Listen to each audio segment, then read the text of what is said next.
mga boss, maganda Saturday ng hapon sa inyong lahat. So tayo ngayon maglalaba tapos na yung nakasalang sa washing. So ulit ko na yung gawin natin maglaba lang nakaraang linggo, yun ulit tayo maglalaba ngayon. So tapos natin nakasalang, gagaya na natin siya.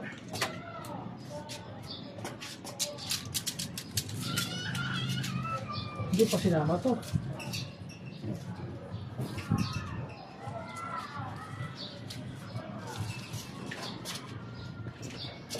So, sa dryer.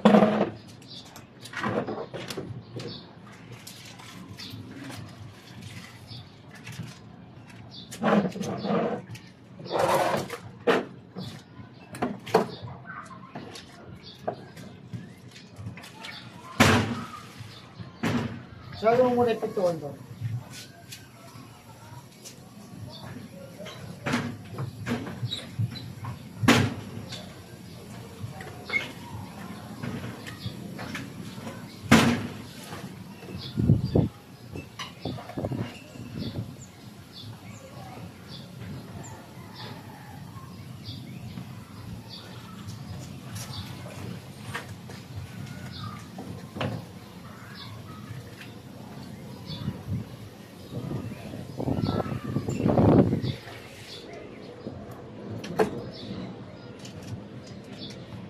Yung ano, para sa ko, sa may ano, kahoy. Sabi ako may tubig yan. Malalapan mo ba yan ng ganyan tubig?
So yan mga boss, hindi na tayo maglalabang yun. Pagkatapos i-washing, i-dryer, yun rin na gawin natin sa iba natin at dyan. Yun natin. Si Kuya, nilalaban ng kanyang underwear. Kailangan niya matutong maglaban ng underwear niya kasi hindi na siya bata. No? Binata na si Kuya yan. So kaya kailangan matuto na siya maglaban ng kanyang underwear. Hindi na katulad dati na pinasa sa atin na. Siya na matuto mag-isa. Kailangan matuto niya na mag-isa. Diba? Ayan si Kulit, ayan, naglalaro siya ng kanyang ng bike, ayan, ang palengke. So, hihangin ko lang yung iba din sa washing. Kasala ko na yung ibang mga gamit. Para kasala na yung gamit.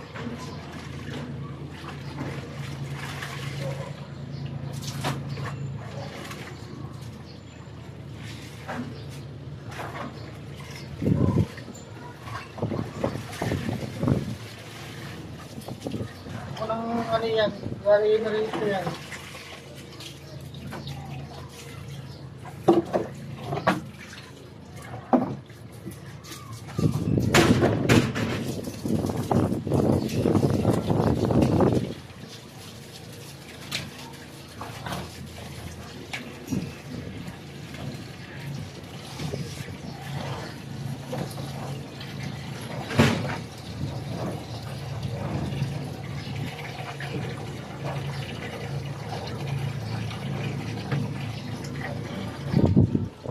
Tama na yan. Huwag ko nang alawan dito na alawan yan. Sabay ko na rito.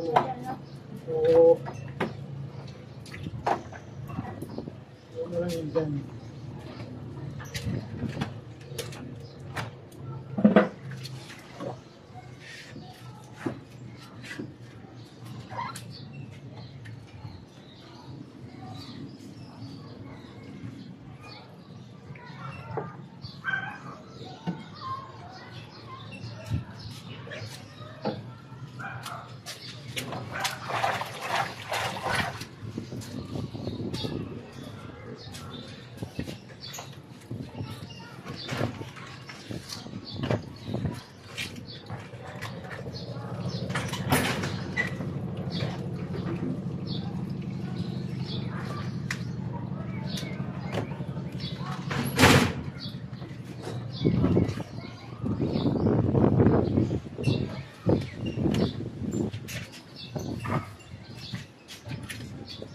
Ayan ating sabong panlabang yun.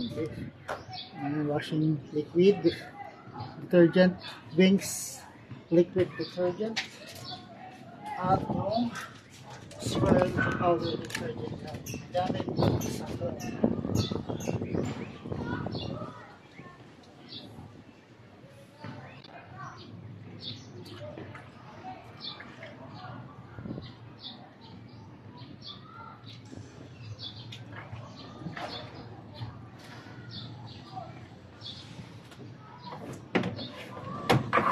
Lagyan natin siya ng tubig, tapos sasakalan natin, ikot-ikot na natin.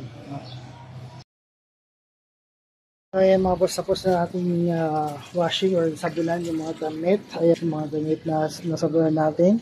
So, ang gagawin natin yun is magda-down na tayo, pero hindi siya usual na ginagawa ko before.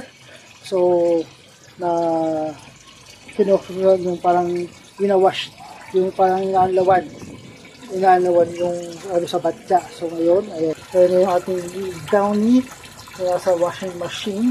So, gawin natin dito, isasalawin natin sa washing at ikutin natin siya. At ikutin ulit siya, no? So, nito yung ating tubig na may downy. Nito natin siya mapuno at isasala ng mga puting damit. So, hintayin natin mapuno itong ating washing na may downy, yung tubig sa washing na may downy. Isasalang ko na yung mga damit ko. So, ngayon pakita ko po ilang minuto lang yung ating ilalagay. So, ngayon ilalagay natin yung damit. Nakapit na siya.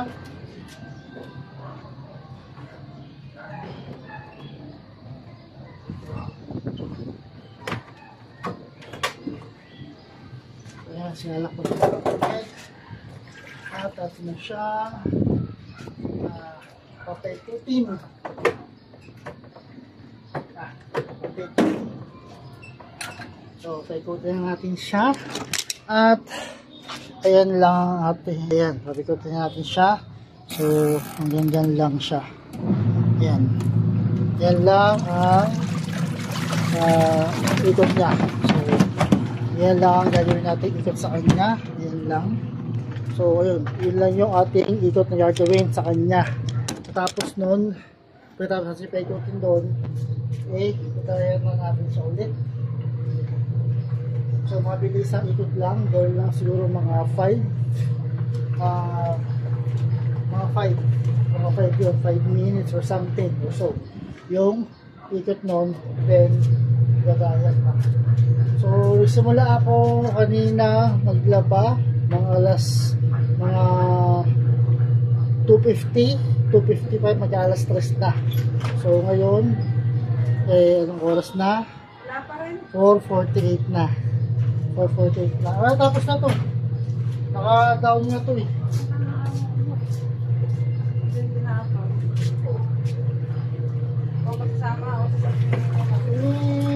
Baka na magtatapos niyan. Lumakad na kayo, anong oras na? Mag-alas 5 na. Ito yung sampay kung paano. Ako na nga. Ayusin mo ha, yung damit-lipit, pag dalawahin mo ng tipid na gano'n, ginagawa mo isa lang. Oo. Hirap pa kung yun. So, yun na. So, yan. Tapos na natin siya isa lang. Sa washing na may downy. Natin na siyang dryer ulit. Tapos, pag-dryer na to, sasampay na. Pag-dryer niya, sasampay na. So, ganyan ulit ang gagawin.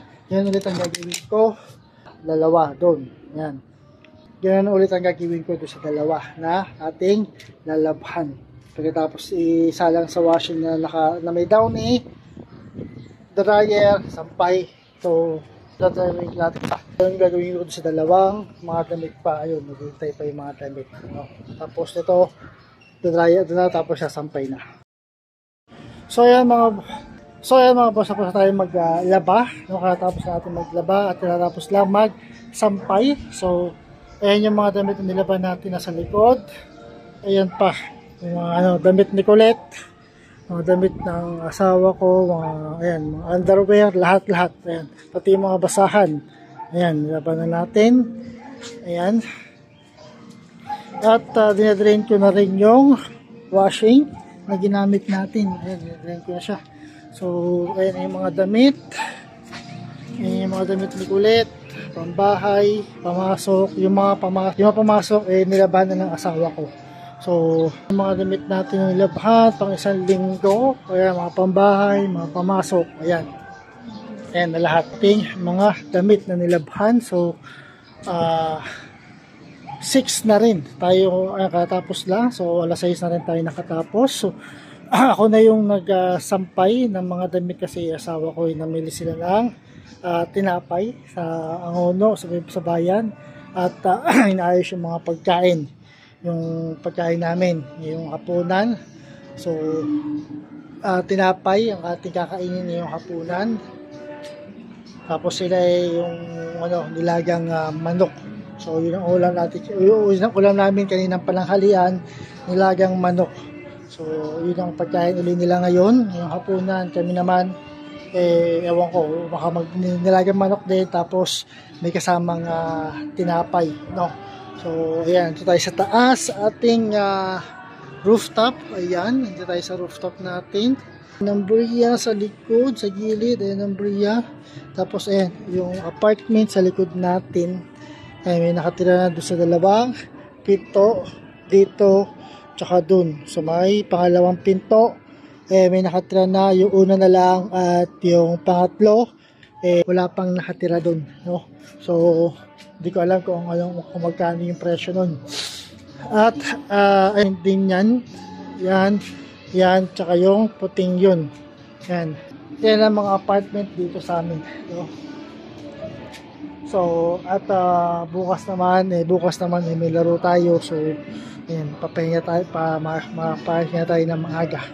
No? So, ayan. Tapos na tayo maglaba, dito tayo sa taas. Dito tayo sa rooftop. No? Tapos na tayo maglaba ng ating mga damit. Ayan. So, ayan. So, bukas naman ulit para sa punta tayo sa ating, may laro kami bukas ng umaga. So, punta kami doon. Ayan. Maraming salamat po mga boss. Bukas na lang ulit ng umaga para sa pagpunta namin doon sa venue ng aming laro.